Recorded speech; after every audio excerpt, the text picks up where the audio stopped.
Greetings and salutations. It is I, Mr. Nothing, the museum curator of the weird and the strange and the host who might be a ghost.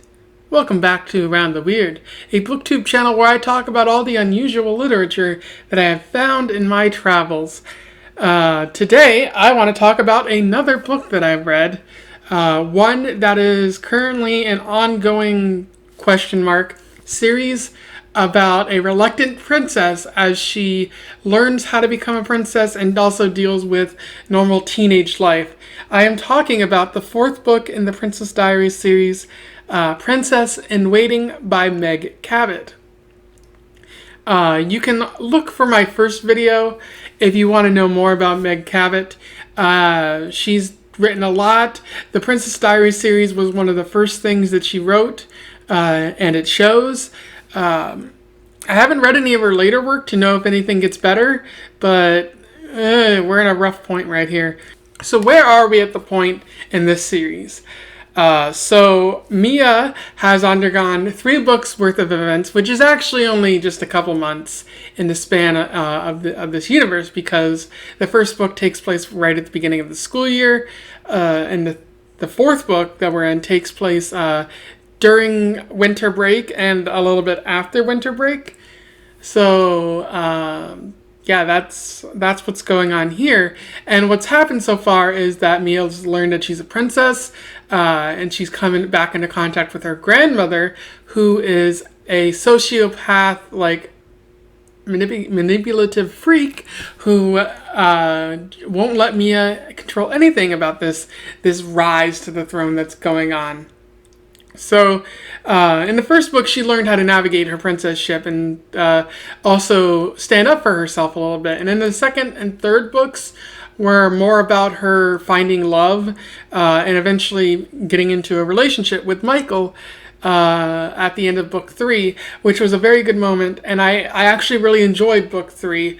But book 4, man, it's undone a lot of all the goodwill that I had for the series, and I'm about to explain why. So here is Princess in Waiting, provide a little summary, a little analysis, and we'll move on from there.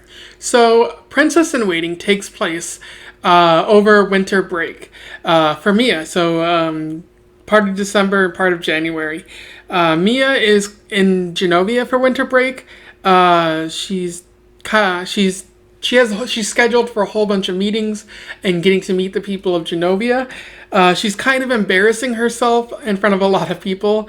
Like, she meets with Genovian Parliament and she can't stop talking about parking meters because she figures that it'll help get rid of all the tourists who are messing with the crumbling infrastructure in Genovia, and it'll bring in some revenue for Genovia. She also finds herself missing Michael. They're playing phone tag while she's in Genovia because of the time difference. And Mia's already starting to doubt whether Michael's feelings for her are true, which I do appreciate the self-doubt.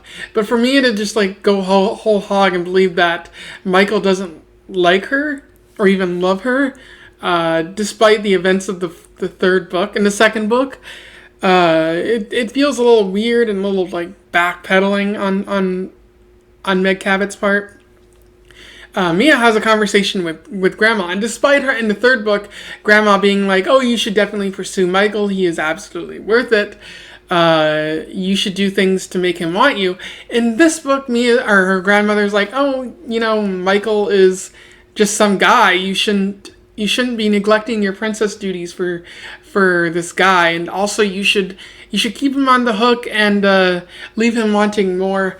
And that is what all good princesses do. And Grandma's advice is really stupid, unbelievably stupid. Mia's mom admits as such, but I feel like Meg Cabot is presenting it as reasonable, and it just doesn't seem reasonable to me. A good portion through the book, I thought it was just going to be about Genovia, but she returns to New York for the new semester of her freshman year, and she finds that her relationship with Michael is still good. They still like each other.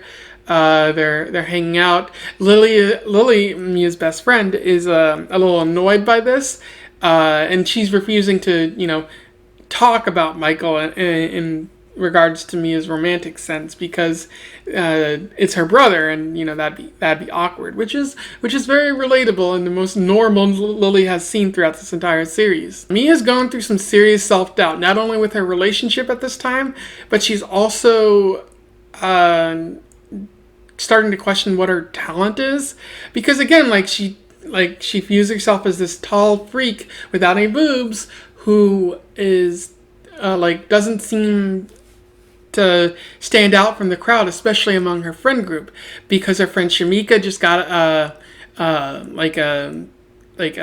position on the cheerleading team, and Michael is in a band, and Lily is this social activist who is getting reaching out to people whenever possible, but Mia doesn't feel like she has those talents that the others do, and it doesn't seem like anyone can really change her mind about that.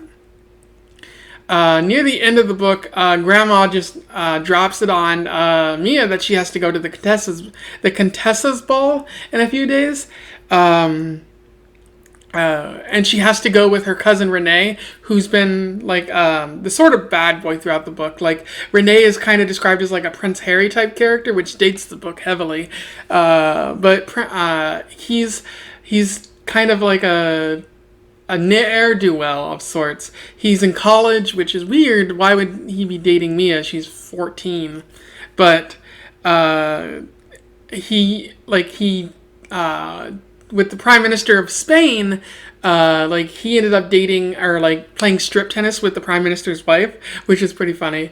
So he's kind of a bad boy, and I think Grandma's trying to keep him in line. But she forces Mia to go with Renee, but Mia is able to talk her father into getting her out of the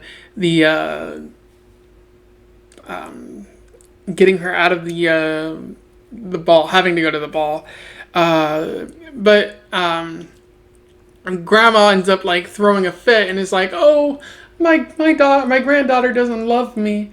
And she ends up describing the Contessa as her friend who they have a bit of a rivalry with. And so Mia's okay, it seems like the Contessa is to you as Lana is to me, so Mia can kind of relate to that. And so she decides, oh, well, I'll go to the ball anyways. Even though it's on the same night I have my first date with Michael, I will go. And so Mia goes to the dance and discovers that her grandmother used her to make Renee look good, for one, but also to get back at the Contessa in a very pettyish Mean Girls kind of way. And she's realizing that her grandmother was manipulative again for the upteenth time in this series. And so Mia convinces Renee to help cause a distraction so she can leave the dance. And she goes back to Lily's house to be with Michael, and they have their first date. They couldn't go to a screening of the Star Wars movie that was coming out, but they were able to screen a movie at home and talk about their relationship and how Mia feels like Michael only likes her as a friend, and he's no, I absolutely love you. We will be together forever, which... it's gonna hurt real bad later on, isn't it? It isn't a bit of an adorable ending there, where Mia, because she wasn't there for Michael on his birthday, because she was in Genovia, she ends up presenting to him a space rock that Richard Nixon had given Genovia as a gift. And so she stole it from Genovia and gave it to Michael, which Michael's I can't accept this, but he ends up doing it because Michael is a cool dude who likes cool things. And that's pretty much where the story ends. One thing I don't like about the ending, though, is that Mia's well, my grandmother was sociopathic and manipulative, but yeah, I guess that's just how it goes. I'm happy, things are fine. And it's don't forgive your grandmother so quickly. She's doing terrible things just so she can, I don't know, hold onto the throne, something. It's frustrating. Meg Cabot does a couple things really well here. She's still doing great with the humor. The book gets funnier and funnier, possibly more so than the last couple. one joke that I like in particular is the running gag throughout the book of Mia talking about parking meters and using them to benefit Genovia. Like, she can't stop talking about it while she's in Genovia, and then when she leaves, she finds out that her father, like, she can't really talk to her father because the Genovia of Parliament is constantly meeting to discuss like this parking meter crisis that apparently Mia created by simply talking about it. And so there's filibusters and late night meetings, and it's funny. Like she ends up like getting parking meters for Genovia. So I mean, she's accomplished something through her speeches. So there's that. I do like how Meg Cabot does touch upon self-doubt here and how it can impact multiple areas of your life. Like Mia's self-doubt and her abilities and where she stands at this point in her life is affecting her relationship. It's affecting her grades in some way. It's affecting her relationship with her parents. And like, so I do like how she touches on that. Like, Meg Cabot could have done a lot better job with like the follow through, but it's becoming more apparent that like Mia's self-doubt, Mia's constant self-deprecation is catching up with her, and like someone needs to pull her aside and say, you're great, you're wonderful, like don't listen to this society and like believe in yourself. But no one's doing that right now because they're forcing her to take princess lessons, which probably isn't doing her any wonders. However, at the same time, this does make Mia a bit insufferable because this is the fourth book in a row where she's just like, I don't like who I am. I wish I could be someone else. I wish I was like Lily or something like that. And it seems like it's same note, same tune. Meg Cabot isn't changing like what's going on. It doesn't seem like Mia's developing in any way. So it's just 4 books of the same character having the same like existential crisis. And I think Meg Cabot could have like evolved her somewhat by this point. I know it's only been a couple months, but Mia's been through a lot in a couple months, and surely she should have been a little different. And the fact that she isn't seems like a weakness of this book. Another thing I dislike is Grandma's increasingly inexcusable behavior. It's fine for like a character to be a terrible little piece of garbage like Grandma is, but there needs to be some comeuppance or some effort by the author to say, hey, that behavior is wrong. And like Meg Cabot is saying it through Mia, like this behavior is wrong, but she's not doing it enough. She's not doing it more powerfully, simply because like Grandma seems to keep getting away with it. Like she leaked Mia's princess-ship to the press in the first book. She's been trying to manipulate Mia with Michael in the third and fourth book. She forces Mia to, go do an interview even while she's, very sick.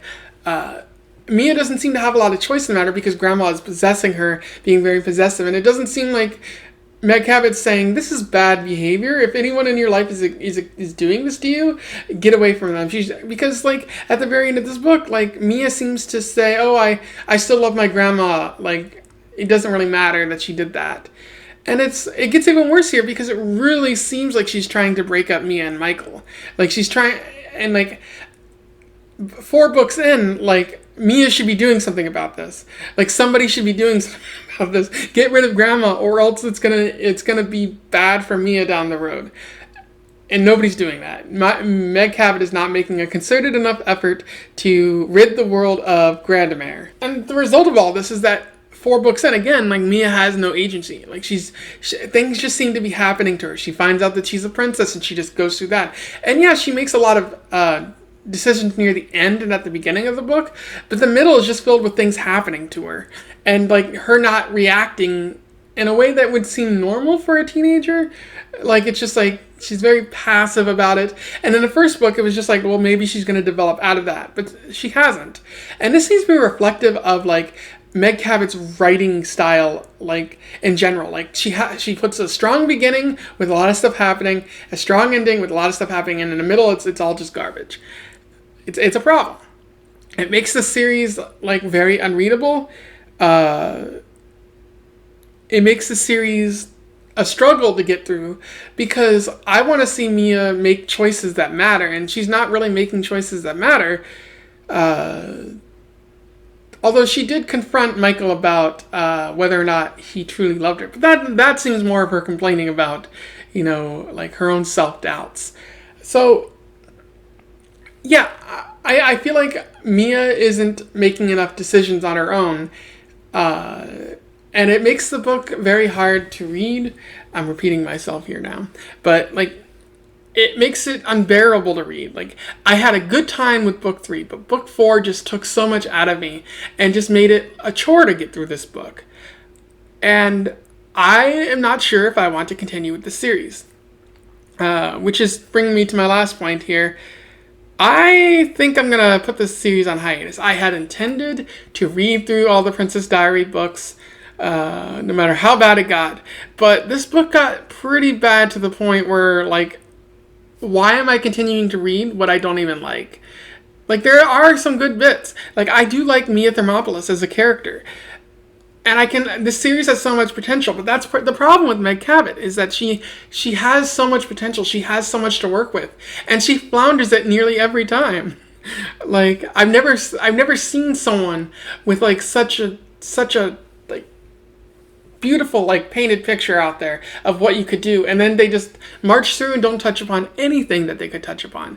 Like, Meg Cabot is doing pretty good at, like, the feminism and the social justice stuff in there, and kind of getting at the stuff that teenage girls worry about. But to get there, it's like you got to deal with a bunch of the bad writing and the terrible characters who slowly become more unbearable over the course of the series. And so, yeah, I don't want to read this. I might revisit this in a couple months when I've gotten over my seething anger over Grandmere. But I don't think I'm going to do it anytime soon. And that's a shame, because like before I started reading this, I thought, well, maybe I could do an entire series on like books aimed at teenage girls and talk about that as a joke, but also seriously, because those books often don't get enough scrutiny. But I've decided I'm probably not going to do that for a while. It's exhausting reading these books, just because, well, they're not aimed at me. They're not for me, but they also don't seem to be for anybody else. Meg Cabot is writing for her teenage self, and that's it. So yeah, those were my thoughts on the Princess Diaries. A lot to complain about this time. If you have any comments, or if you think I should continue reading the Princess Diaries series, go ahead and let me know in the comments below. I'm always willing to listen to reasonable arguments. Otherwise, don't forget to like, share, and subscribe so other people can find out about this doomed series, and they can contribute to the conversation about Mia Thermopolis. In the meantime, I wish you the best of times in your weird and regal travels. Farewell.